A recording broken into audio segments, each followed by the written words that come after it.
Edward Carter, an elderly man, walked into a busy car dealership one chilly afternoon. His old sedan, though reliable, was nearly 10 years old, and he felt it was time for an upgrade.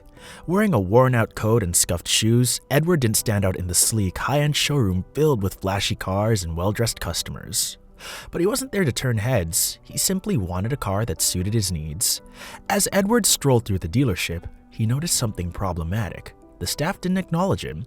Despite his interest, no one offered to help. Instead, the salespeople were preoccupied with younger customers who looked like they could afford the most expensive models. One of the salesmen, Ryan Chase, glanced at him. Ryan, with his attitude, quickly turned away when a stylish couple walked in. The whispers among the staff, the dismissive looks, and their overall lack of interest were hard for Edward to ignore. He stood next to a sleek black sedan that had caught his eye, running his hand along its smooth surface, imagining himself driving it. After waiting nearly 20 minutes without a single acknowledgement, Edward decided to approach the main desk. 3 salesmen were chatting casually, clearly not busy with customers. "Excuse me," Edward said. "I'm interested in one of your cars. Can someone assist me?" Ryan barely looked up from his phone. "We're a little tied up right now," he replied. "Maybe come back later." Edward stayed calm, though frustration simmered beneath his composed exterior.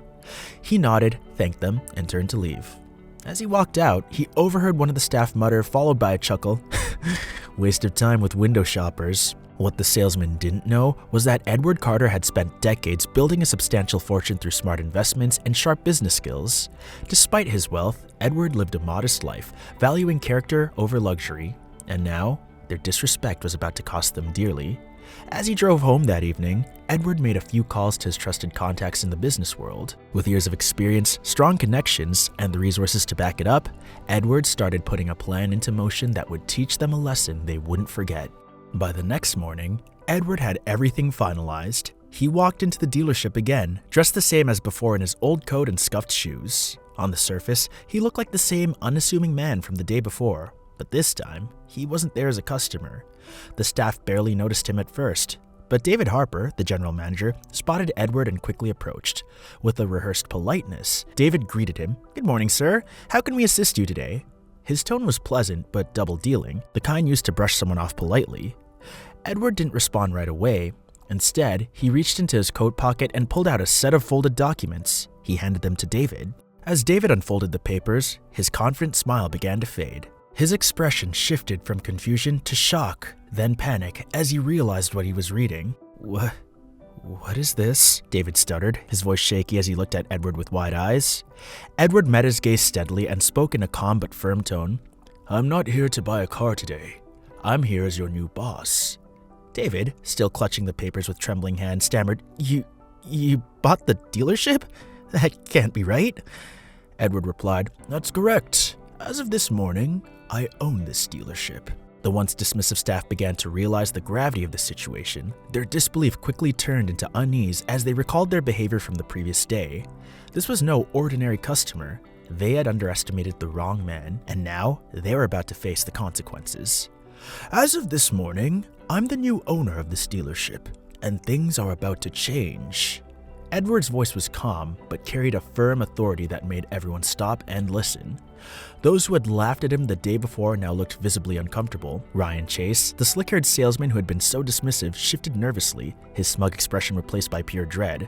Edward turned to address the entire team. "Yesterday, I came here as a customer. I was ready to buy a car, but instead of respect, I was ignored and judged, based entirely on my appearance. You assumed I wasn't worth your time. That was your mistake."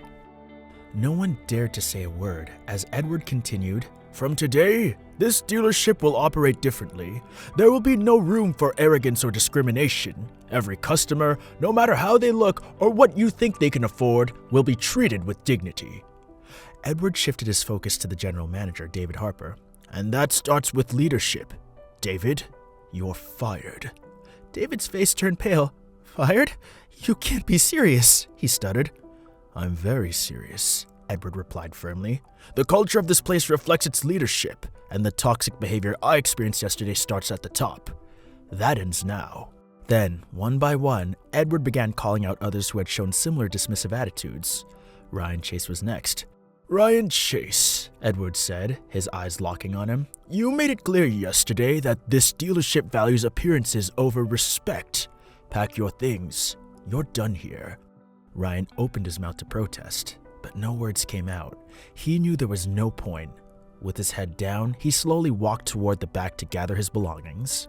Edward continued, but he wasn't on a mission for revenge. He was creating a workplace built on respect, kindness, and fairness. Employees who had been openly rude or dismissive were either let go or given strict warnings to change their behavior immediately. Among the group, one person stood out, Emma Hayes, a young woman who had quietly greeted Edward with a smile the day before.